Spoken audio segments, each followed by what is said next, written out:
I work on trade, business, and human rights.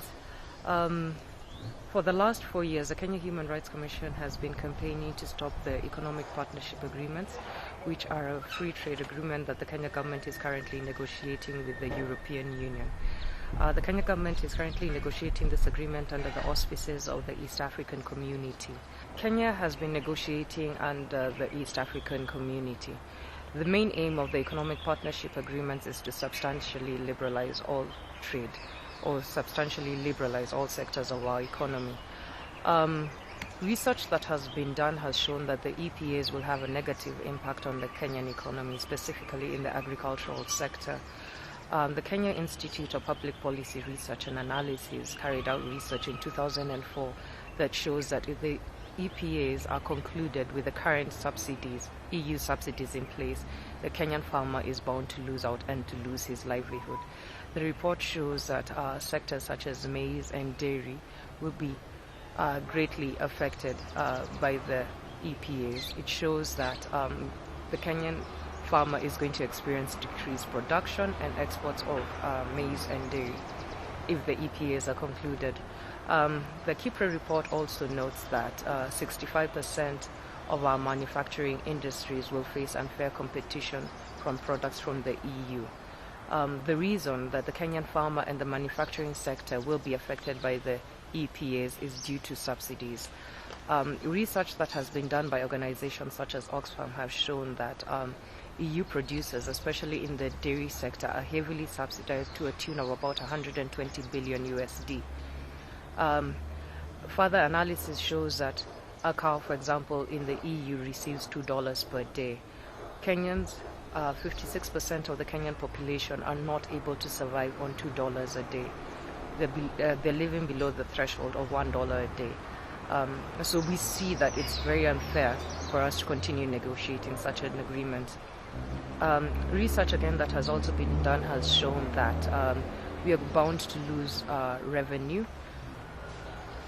Dumping of cheap and heavily subsidized products from the EU will affect over 10 million people who directly depend on the agricultural sector.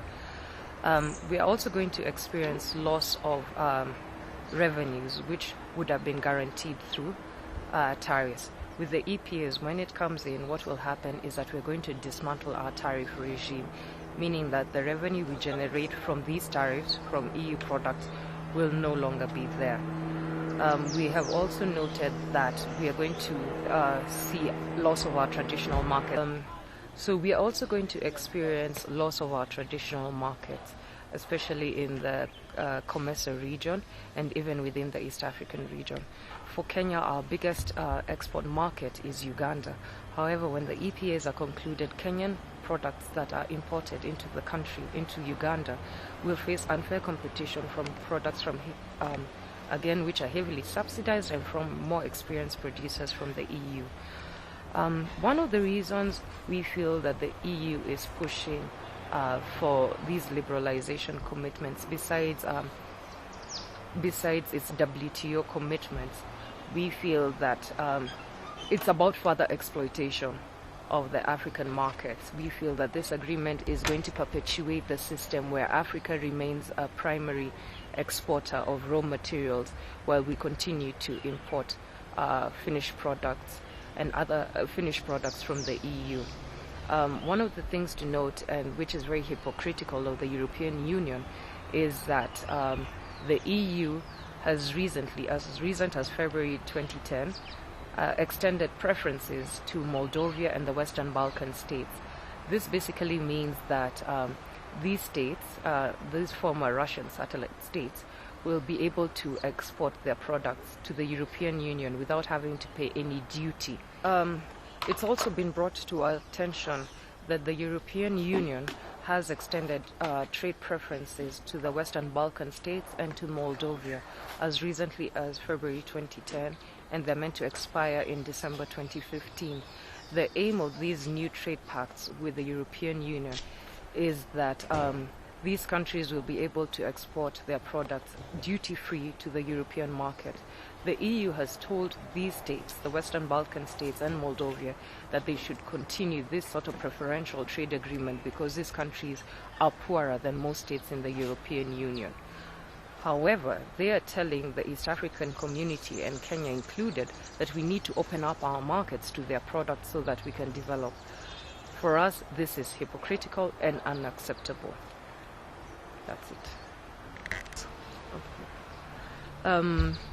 The KHRC has been working closely with small farmer associations, the Kenya Small Scale Farmers Forum and the Ng'ombe and Mahindi campaign forum.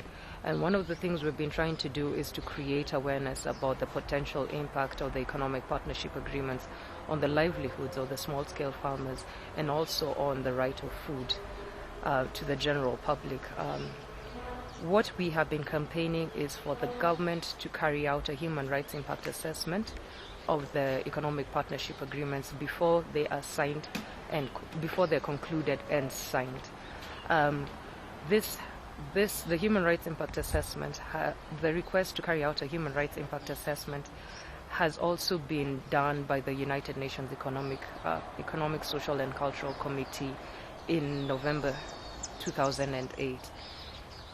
We hope that through the campaigns that we are running in the media and also the capacity building forums that we are holding with small scale farmers, that the government is going to stop the economic partnership agreements, and in line with the preferences that have been offered to the Western Balkan states and also to Moldova, that we can get a better trade agreement so that we are able to continue exporting some of our critical products to the EU, such as cut flowers. Yep. My name is Helen Yego. I'm a farmer from Moiben, and I represent Ng'ombe na Mahindi Campaign Foundation. In short, it is called Ngoma Campaign.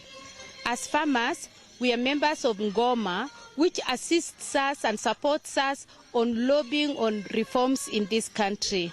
We are here today because of the economic partnership agreement between our country and the EU.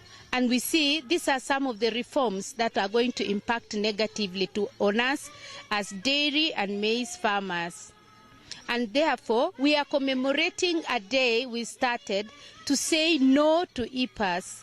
And today we are in Eldoret celebrating Stop EPA campaign. We have congregated here as farmers from Rift Valley and representatives from other regions of our country, stretching from the coast, eastern, central, Nyanza, and western.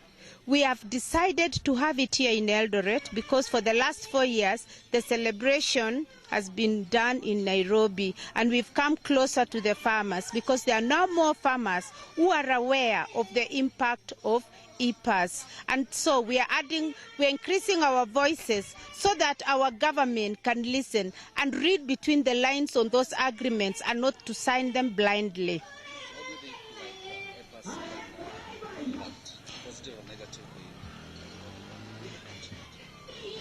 There are quite a number of issues that are in the EPA agreement that will impact negatively on this nation. First, starting with us, the farmers. If EPA agreement goes through, there will be free trade in our region, that is Eastern Africa, which means that cheap food and other commodities from Europe will be sold ad lib in our country, impacting negatively on our production, especially on the maize and the dairy products. We cannot compete with farmers from Europe, especially on the dairy.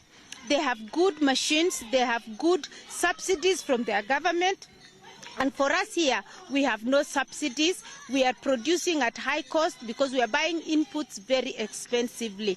Secondly, in trade, it is going to impact on our industries, our local industries that we are trying to build. We will be getting processed products from Europe, which will put off our industries because they cannot compete either.